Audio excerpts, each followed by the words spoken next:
Morning.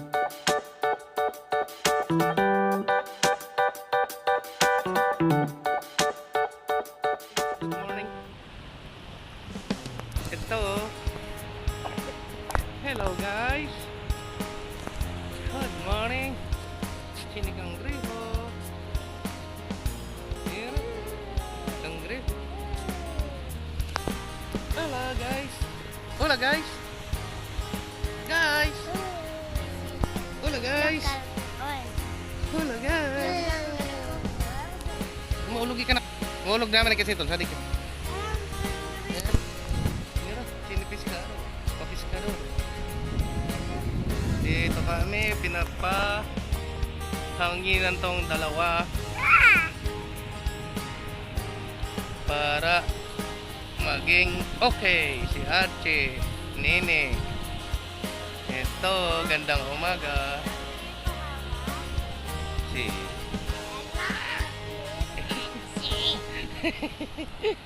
¿Cómo? Espero que Archie. Espero Archie. Mira, no, mira. Mira. Hello guys. Good morning. Nini, hola Nini. Pero ahí también acá, creo. Sí. Ano? Ano?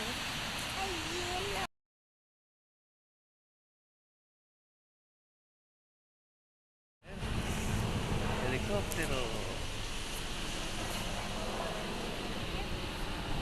¿Ah? Sí. ¿Qué? ¿Pwede sa verde ke? No. Hindi yan. Saan na yan? Wala.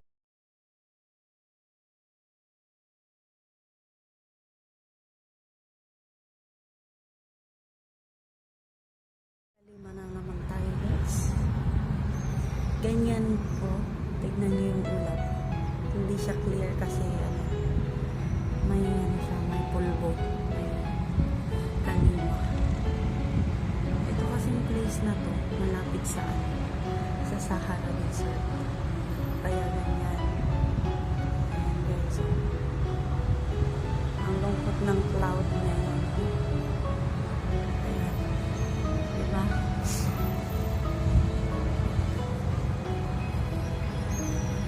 Ang problema dito kapag naggaganyan kalima sa strand. Kasi itong bahay ito sa labas, ayan, napupuno yan ng ng pulbo,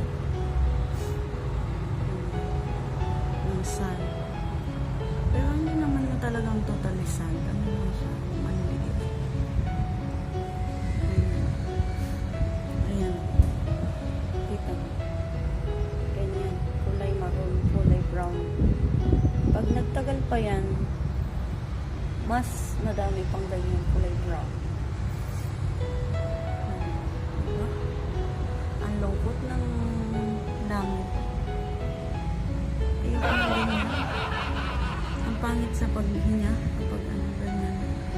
Kaya pag mas pure, pag mas yan, mas tawag dito, mas malala yung ulap na yan.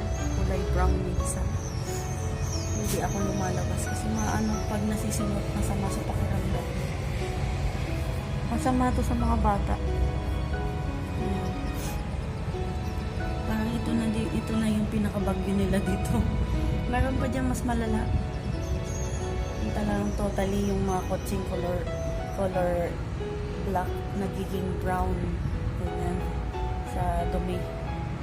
Sa pulbo. Diba?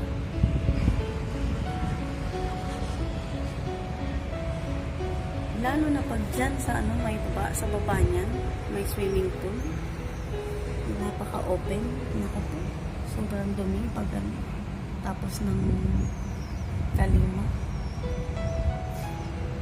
Diba?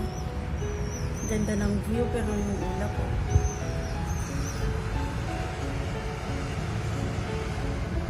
Bueno, ganyan talaga ang buhay. Diba? Sana mawala na yan. Kasi ang pangit. Bueno guys, guys, thank you for watching.